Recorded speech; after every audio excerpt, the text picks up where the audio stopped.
17வது கேள்விக்கு 2வது, எனக்குரிய ரிஸ்க் எனது ஈட்டிய நிலையில் தான் இருக்கின்றது என்பது நபி முகமது ஸல்லல்லாஹு அலைஹி வஸல்லம் அவருடைய கூற்று, ஹதீஸ், நபிமொழி எனலாம் சொல்லுவோம். அந்த விஷயம் நேரடியாக எங்களுக்கு இங்க தந்திருக்கிறாங்க. எனக்குரிய ரிஸ்க் எனது ஈட்டிய நிலையில் தான் இருக்கின்றது என்ற நபிமொழியை. அப்ப இது ஒரு நபிமொழி. இது அஹ்மது இப்னு ஹம்பல் ரஹ்மத்துல்லாஹி அவங்க அந்த இடத்துல சொல்லி காட்டுறான், அவ்வளவுதான். ஆனா அது ஒரு நபிமொழி. சரி, அப்ப உழைப்பின் முக்கியத்துவத்தை நாங்க ஃபுல்லா பார்த்துட்டு திரும்ப அந்த கேள்வியை போய் நாங்க கண்டினியூ பண்ணுவோம். அப்ப உழைப்பின் முக்கியத்துவத்துல முதலாவது, ஒவ்வொரு தனி மனிதனையும் இஸ்லாம் உழைப்புக்கு ஊக்குவிக்குது. 2வது, நேர்மையான உழைப்புக்குரிய எல்லா வாயில்களையும் இஸ்லாம் திறந்து தருகிறது. 3வது, தவக்குல் என்ற பெயர்ல உழைப்பில் ஈடுபடாம இருக்கிறது கூடாது. உழைப்பில் கட்டாயம் ஈடுபடணும். அடுத்தது 4வது, அனைவருக்கும் உரிய ரிஸ்க் அல்லாஹ் தஆலா உத்தரவாதப்படுத்தி இருக்கிறான். யாருக்கும் உலகத்துல ரிஸ்க அல்லாஹ் தஆலா படைக்காம யாரையும் படைக்கல. எந்த ஒரு படைப்பினத்தையும் அல்லாஹ் தஆலா அதுக்குரிய ரிஸ்க், அதுக்குரிய வாழ்வாதாரத்தை அல்லாஹ் தஆலா நிர்ணயிச்சு வச்சிருக்கிறான். எனவே அவர் முயற்சி செய்து அடைஞ்சு கொள்ளணும் என்று அல்லாஹுடைய ஏற்பாடு, அல்லாஹுடைய நாட்டமாக இருக்கு. எனவே ஒவ்வொருத்தரும் முயற்சி செய்யணும், ஒவ்வொரு உயிரினமும் முயற்சி செய்யும். பாருங்க, குர்ஆன் வசனம் அல்லாஹ் தஆலா சொல்றான், பூமியில் உள்ள எந்த ஒரு ஊர்வனவாயினும் அதற்குரிய ரிஸ்கை வழங்குவது அல்லாஹ்வின் மீது பொறுப்பாக இருக்கிறது. ஏன்? படைச்ச அல்லாஹ் தஆலா அதுக்கு ரிஸ்க வழங்கியே ஆகுவான். ஆனா சும்மா முடங்கி கிடக்கிறவருக்கு அது ரிஸ்க் தேடி போகுமா என்றது, அப்படி போகுமா இல்லையா என்ற ஒரு சைட் இருக்கு. அப்படி இருக்கிறது இஸ்லாம் என்ன செய்யல, விரும்பல. அவர் முயற்சி செய்யணும். அப்ப உழைப்பின் முக்கியத்துவம் 4வது, அனைவருக்குமான ரிஸ்க் அல்லாஹ் தஆலா உத்தரவாதப்படுத்தி இருக்கிறான். எனவே உழைப்பை செஞ்சு எல்லாரும் அடைஞ்சு கொள்ளணும் என்றது அது வலியுறுத்தி காட்டுது. அது குர்ஆன் வசனம் ஆதாரம் இருக்கு. அதனால நாங்க அல்லாஹ் ரஸாக்ன்னு சொல்றோம். ரஸாக், ரிஸ்க் அளிக்கிறவன். ரஸாக் என்றா ரிஸ்க் அளிப்பவன். அதாவது தமிழ் கருத்து ரஸாக் என்ன தமிழ் கருத்து சொல்லுங்க. ரஸாக்குடைய அர்த்தம் என்ன? எம்சிக்குள்ள வரும்.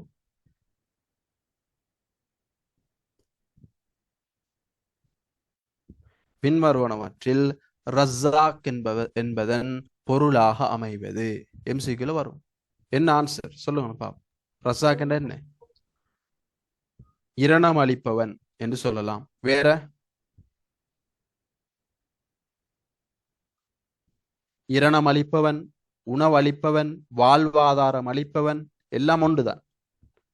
இரணம் அளிப்பவன், உணவளிப்பவன், வாழ்வாதாரம் அளிப்பவன். தெரியாதவங்க எழுதிக்கொள்ளும். ரஸாக் இரணம் அளிப்பவன் அல்லது உணவு அளிப்பவன் அல்லது வாழ்வாதாரம் அளிப்பவன்,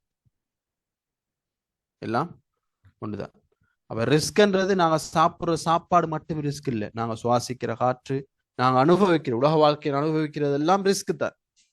அந்த அடிப்படை ரஸாக் என்ற வாழ்வாதாரம் அதுக்குள்ள எல்லாம் வந்து ரிஸ்க்குக்கும் உணவுக்கும் ரிஸ்க் தான் சொல்றேன். ஆனா ரிஸ்குடைய உண்மையான ஆழமான கருத்து எல்லாத்தையும் அது பொதிந்து கொள்ளும். சரி, அடுத்தது 5வது, வணக்க வழிபாட காரணம் காட்டி உழைப்பில் ஈடுபடாம இருக்க இயலாது. இதுவும் உழைப்பிட முக்கியத்துவத்தை காட்டுது. நாங்க ஃபுல்லா இரவு ஃபுல்லா நாங்க தொலை போறோம், பகல் ஃபுல்லா நாங்க என்ன நோன்போடு இருக்க போறோம். எனவே எங்களுக்கு உழைப்புக்கெல்லாம் போக தேவையில்லை, அல்லாஹ் எங்களுக்கு கொண்டு வந்து சேர்ப்பான், அல்லாஹ் எங்களுக்கு தருவான், இப்படி என்று சொல்ல இயலாது. ஏன்? உழைப்பும் ஒரு இபாதத்து. ஒன்றை விட்டு ஒன்றை எடுக்க சொல்லி இஸ்லாம் சொல்லல. ஒன்றை ஃபுல்லா விட்டு ஒன்றை எல்லாத்தையும் என்ன செய்யணும், பேலன்ஸ் பண்ணி போகணும். இஸ்லாம் சமநிலைத்தன்மை வாய்ந்தது, இஸ்லாம் நடுநிலையானது. யூனிட் 1ல படிச்சுக்கணும், எல்லாத்தையும் பேலன்ஸ் பண்ணணும். அப்ப வணக்க வழிபாடுகளை காரணம் காட்டி அதில் ஈடுபட்டு கொண்டு இருக்கின்றோம் என்ற நியாயத்தை முன்வைத்து ஒருவன் தொழிலில் ஈடுபடாமல் இருப்பதற்கு இஸ்லாத்தில் அனுமதி இல்லை. ஏன்? உழைக்கிறத்தை அல்லாஹ் தஆலா குர்ஆன்ல ஃபதுலுல்லாஹ், அல்லாஹுடைய அருள் என்று சொல்லி வர்ணிக்கிறான். வருமானம் தேர்ற விஷயத்த, உழைப்பு செய்யறத, தொழில் செய்யறத அல்லாஹ் தஆலா ஃபதுலுல்லாஹ், அல்லாஹுடைய அருள் என்று சொல்லி சொல்றான். அது மட்டுமில்ல, அல்லாஹின் பாதையில் செல்கின்ற முஜாஹிதுகளோட சேர்த்து அல்லாஹ் தஆலா பேசுறான். அப்ப அல்லாஹ்வோட பாதையில போர் புரியறதுக்கு வாழையேந்தி அல்லாஹ்வுடைய பாதையில போற முஜாஹிதுகள், உயிர் அர்ப்பணம் செய்ய போறவங்களோட தொழில் செய்ய போறவங்களை இணைச்சு பேசுறான்டா. தொழில் என்றது எந்த அளவுக்கு முக்கியத்துவம் வாய்ந்தது என்று எங்களுக்கு வழங்கணும். அப்ப எங்க நாட்டிலிருந்து வெளிநாடுகளுக்கு போய் இன்றைக்கு தொழில் செய்யறாங்க. எங்களுடைய நானா, தம்பி, பெரியப்பா, சின்னப்பா. அப்ப இவங்க எல்லாம் என்ன ஒரு அல்லாஹுடைய அருளை தேடி போய்க்கிறான். இவங்களும் ஒரு இபாதத்தில் இருக்கிறான். அப்ப அதை அவங்க இஸ்லாமிய ஷரியா சொன்ன பிரகாரம் அந்த காலங்களை பயன்படுத்தினாங்கண்டா அந்த தொழிலை இஸ்லாமிய ஷரியத்துடைய வரையறைக்கு ஏற்ற மாதிரி அவங்க செய்யறாங்கன்னு சொன்னா அவங்க செய்யறது பெரிய ஒரு இபாதத். எனவே அதுவும் இபாதத்தை நான் நினைக்கிறது நோன்பு பிடிக்கிறதும் ஹஜ்ஜி செய்யறதும் தொழுகிறது மட்டும் குரான் ஓதுறது மட்டும் இபாதத்து இல்லை. எனவே வணக்க வழிபாடு இந்த வணக்க வழிபாட்டை காரணமாக்கி ஒருத்தர் அதை உடையலாது. எனவே தொழில் செஞ்சே ஆகணும். ரைட். இதுவும் உழைப்புடைய முக்கியத்துவத்தை எடுத்து காட்டுது. அதுக்கு நிறைய ஆதாரங்கள் இருக்கு. முதலாவது, வேறு சிலர் அல்லாஹின் அருளை தேடி பூமியின் பல பாகங்களில் செல்ல வேண்டி இருக்கும் என்பதை அவன் நன்கறிவான். இந்த விஷயத்தை சொல்லும் போது அல்லாஹ் முஜாஹிதுகளை பத்தி பேசுறான். பேசி போட்டு இதை சொல்றான். ரைட்.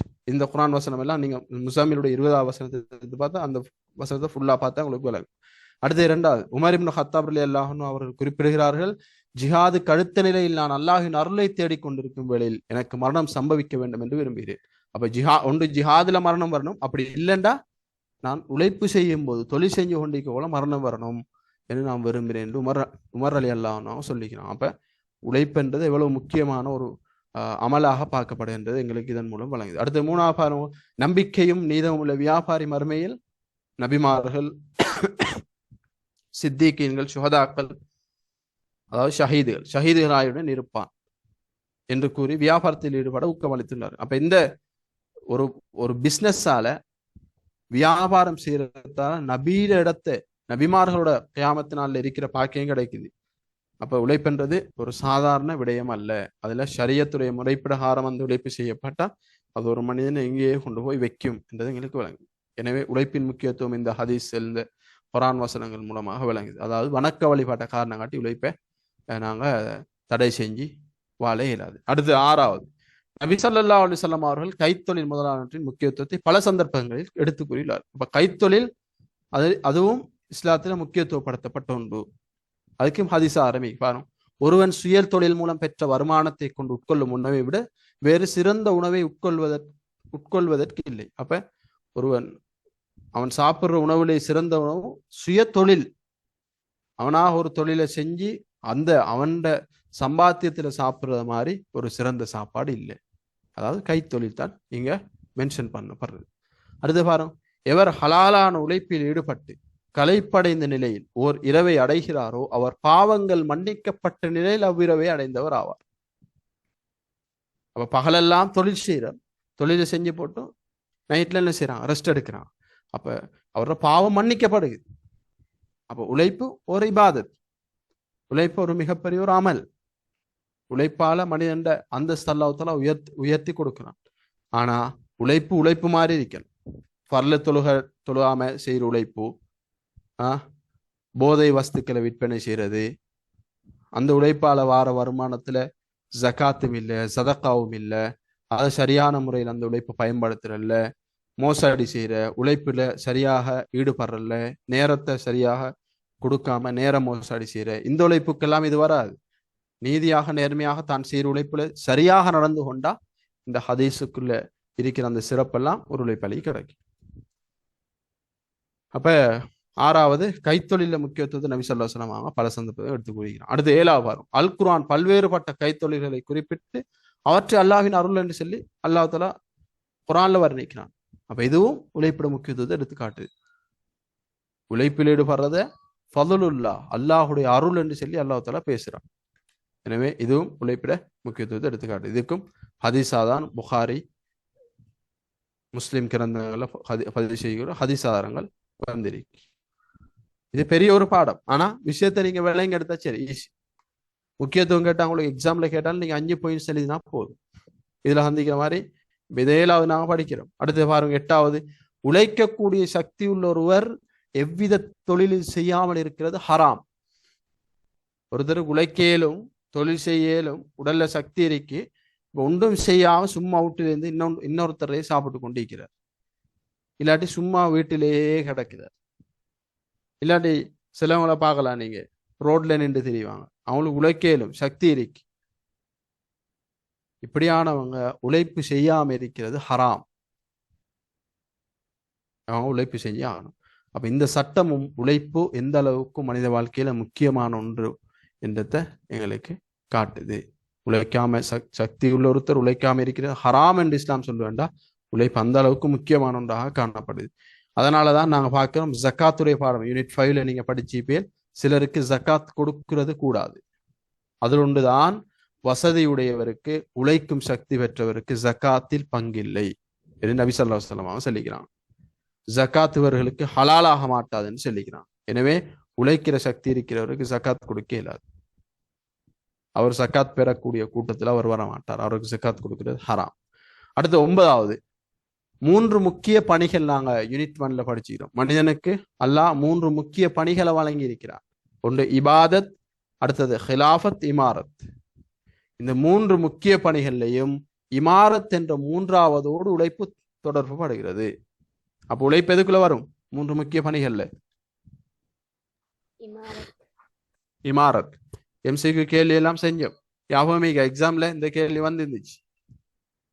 கிளாஸுக்கு வர அதுல சிலர் பிழை எடுத்துக்கிறான். உழைப்பு இமாரத்தோட சம்பந்தப்படுறது. ரைட். அப்ப அதுக்குரிய குர்ஆன் வசனங்களும் தந்திருக்கு. அடுத்து 10வது கைத்தொழில்களை பொறுத்தவரையில் இதெல்லாம் எம்சிக்குள்ள தேவையான விஷயங்களா.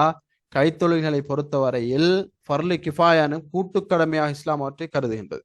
ஃபர்லு கிஃபாயான என்ன? சமூகத்தில போதிய அளவுக்கு கொஞ்சம் பேராச்சும் அதை செய்யணும். அப்ப கைத்தொழில் என்று ஒரு ஃபர்லு கிஃபாயா, சமூகத்துல கொஞ்சம் பேராச்சும் கைத்தொழில் செய்யணும் என்ற அந்த அளவுக்கு உழைப்பை இஸ்லாம் என்ன செய்யுது? முக்கியத்துவப்படுத்தி வைக்குது. அல் குர்ஆன் பல்வேறு கைத்தொழில்களை குறிப்பிட்டு அவற்றை அல்லாஹின் அருளாக சித்தரிக்கின்றது. அப்ப நபிமார்கள் பலர் கைத்தொழில் ஈடுபட்டுக்கிறான். தாவூத் அலைஹிஸ்ஸலாம் அவங்க இரும்ப அப்படியே தன் இரும்பு அல்லாஹ் அவங்களுக்கு வசப்படுத்தி கொடுத்தான். நினைச்ச மாதிரி ஆயுதங்களை செய்வாங்க, போர்க்கவசங்கள் செய்வாங்க. தாவூத் அலைஹிஸ்ஸலாம் அவங்க செஞ்ச தொழில். அப்ப அது ஒரு கைத்தொழில். ரைட். அப்ப அதுக்குரிய குர்ஆன் வசனம் ஆதாரம் ஏக்கி. அடுத்து அல் ஹதீத். ஹதீத் என்றா இரும்பு. இரும்பு என்ற பெயர்ல அல் ஹதீத் என்று ஒரு அத்தியாயமே ஒரு சூறாவே குர்ஆன்ல இருக்கு. அப்ப இரும்புன்றது இந்த கைத்தொழில பயன்படுத்தப்படுற ஒரு பிரதான மூலப்பொருள், கைத்தொழிலோட சம்பந்தப்பட்ட ஒன்று. அப்ப இரும்புன்ற பெயர்ல அல்லாஹ் தஆலா ஒரு அத்தியாயத்தை வச்சுக்கான்னு சொன்னா அங்கேயும் உழைப்பிட முக்கியத்துவம் அதன் மூலமா எங்களுக்கு விளங்கி கிடைக்குது. ரைட். இரும்பையும் நாம் இறக்கினோம், அதில் பெரும் மனிதர்களுக்கு பெரும் பயணம் இருக்கின்றது. அதே போல நூஹ் அலைஹிஸ்ஸலாம் அவங்க கப்பல் கட்டினது, அந்த கப்பல் என்ன செய்யுது? இந்த கடல்கள்ல மிதந்து போகுது. அதன் மூலமாக எத்தனையோ ஏற்றுமதி இறக்குமதி எல்லாம் நடக்குது. அதே போல குர்ஆன்ல அல்லாஹ் தஆலா வேட்டையாடுதல், முத்து குளித்தல், மீன் பிடித்தலை பத்தி எல்லாம் குர்ஆன்ல அல்லாஹ் தஆலா பேசுறான். அப்ப இதெல்லாம் எதை வழிகாட்டுதுன்னு சொன்னா, ஒரு மனிதன் என்ன செய்யக்கூடாது? சோம்பேறியாக இருக்கக்கூடாது, தவக்குலன்றத காரணம் காட்டி இருக்கக்கூடாது, வணக்க வழிபாடு நான் செய்யறன்றத காரணம் காட்டி கொண்டு இதெல்லாம் வச்சு சாட்டு போக்கு சொல்லி தொழில் செய்யாம இருக்கிறாது. கட்டாயம் ஒவ்வொருத்தரும் தொழில் செய்யணும், உழைப்பில் ஈடுபடணும் என்றத இஸ்லாம் வலியுறுத்துது. இதான் உழைப்பின் முக்கியத்துவம் என்ற பாடத்தால எங்களுக்கு கிடைக்கிற விஷயம். ரைட். அப்ப உழைப்பின் முக்கியத்துவத்துல நாங்க எத்தனை முக்கியத்துவம் படிச்சுக்கிறோம்? 10 முக்கியத்துவங்கள் படிச்சுக்கிறோம். நீங்க எஸ்ஏ கேள்வி வந்தாலும் 5 தான் எழுதணும். அப்ப அதுலயும் 2 ஈஸியா நீங்க எழுதலாம். நான் சொல்லிக்கிறேன். அல் குர்ஆன் வலியுறுத்துது, சுன்னா வலியுறுத்துது. 2 பாயிண்ட்ஸ் வந்துட்டு. அப்ப அல் குர்ஆன் ஆதாரம் உண்டு, சுன்னா ஆதாரம் உண்டு எழுதினா அதுலயே 2 வந்துட்டு. அங்கால இதுல இருக்கிறது ஏதாச்சும் 3 எழுதி விட்டா சரி. அப்போ உழைப்பின் முக்கியத்துவத்துல முதலாவது ஒவ்வொரு தனி மனிதனின் இஸ்லாம் உழைப்புக்கு ஊக்குவிக்குது. நேர்மையான உழைப்புக்குரிய எல்லா வாயில்களையும் இஸ்லாம் திறந்து தருகிறது. 2வது 3வது தவக்குல் என்ற பேரில் உழைப்பில் ஈடுபடாமல் இருக்க இயலாது. 3வது அதுக்கு பல ஆதாரங்கள் சம்பவங்கள் எல்லாம் படிச்சோம். அடுத்து 4வது அனைவருக்குமான ரிஸ்க் அல்லாஹ் தஆலா உலகத்தில் அளந்து வச்சிருக்கிறார், உலகத்துல ஏற்பாடு செஞ்சு வச்சிருக்கிறான். எனவே ஒவ்வொருவரும் உழைப்பை பயன்படுத்தி அதை அடைஞ்சு கொள்ள வேண்டும். இதுவும் உழைப்பிற முக்கியத்துவத்தை காட்டுது. அடுத்து 5வது வணக்க வழிபாட காரணம் காட்டி உழைப்பில் ஈடுபடாமல் இருக்க இயலாது. இதுவும் உழைப்பிட முக்கியத்துவத்தை எடுத்து காட்டுது.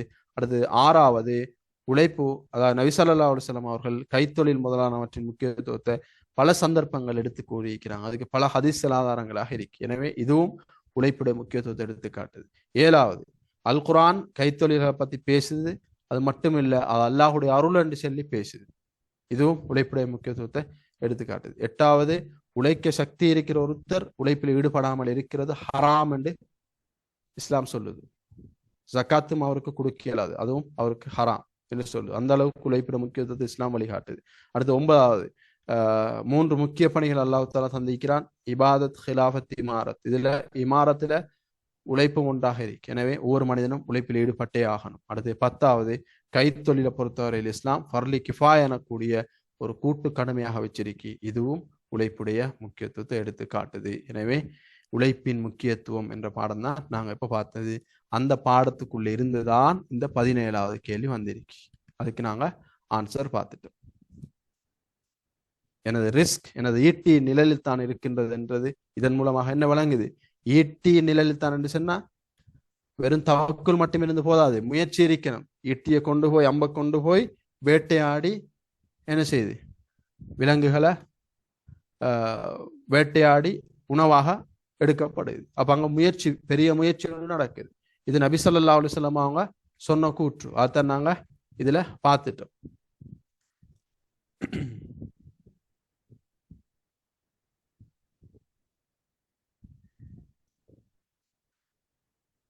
எனக்குரிய ரிஸ்க் எனது ஈட்டி நிலையில் தான் இருக்கின்றது என்ற நபி மொழியை, அப்ப இது ஒரு ஹதீஸ்.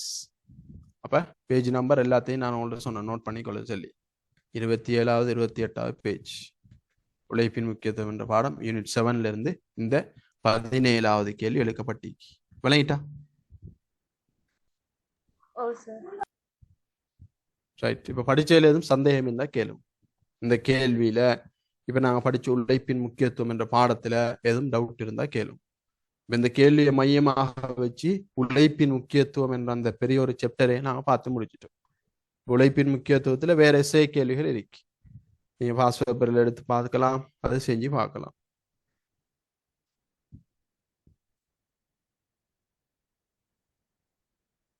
அப்ப எனக்குரிய ரிஸ்க் எனது ஈட்டி நிலைத்தான் இருக்கின்றது என்பது இது ஒரு சஹாபிர கூற்று அல்ல, பில. இது ஒரு ஹதீஸ். இது முஹம்மது ஸல்லல்லாஹு அலைஹி வஸல்லம் அவருடைய கூற்று. 2வது விட தான் சரி. இது இஸ்லாமிய அறிஞருடைய கூற்றோ, ஈசா அலைஹிஸ்ஸலாம் அவருடைய கூற்றோ, லுக்மான் அலைஹிஸ்ஸலாம் அவருடைய கூற்றோ அல்ல. எனவே ஏனைய விடைகள் பில, 2வது சரி.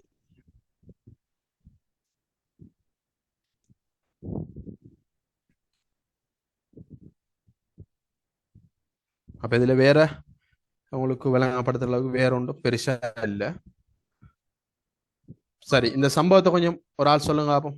எனக்குரிய ரிஸ்க் என ஈட்டி நிலைத்தான் இருக்கின்றது அப்படி அந்த அந்த இமாம் அஹமது இப்னு ஹம்பல் ரஹ்மத்துல்லாஹி அலைஹி அவங்களோட சம்பவத்தை சொல்லுங்க. அதோட நாங்கள் கிளாஸை முடிப்போம். ஒரு ஆள் சொல்லுங்க பாப்போம்.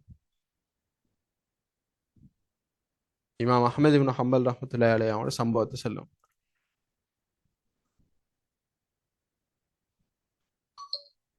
இமாம் அஹமது இப்னு ஹம்பல் ரஹ்மத்துல்லாஹி அலைஹி அவங்களோட கேள்வி ஒன்று கேட்கப்படுது. என்ன கேள்வி?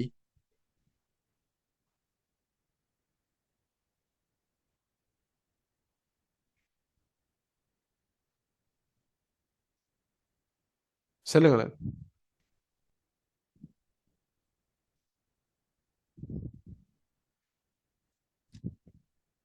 உழைக்காம வீட்டிலேயோ பள்ளிவாயிலோ முடங்கி கிடக்கிற மனிதரை பத்தி அல்லாஹ் எனக்கு கொண்டாந்து எல்லாத்தையும் கொண்டாந்து அல்லாவே கொண்டாந்து எனக்கு சேர்ப்பான் எல்லாத்தையும் என்று சொல்லி வீட்டில் பள்ளிவாசல்ல சும்மா கிடக்கிற மனிதரை பத்தி நீங்க என்ன நினைக்கிறீர்கள்னு சொல்லி இமாம் அஹமது இப்னு ஹம்பல் ரஹ்மத்துல்லாஹி அலைஹி அவங்கள்ட்ட கேட்கப்படுது. அதுக்கு அவர் என்ன சொல்றார்?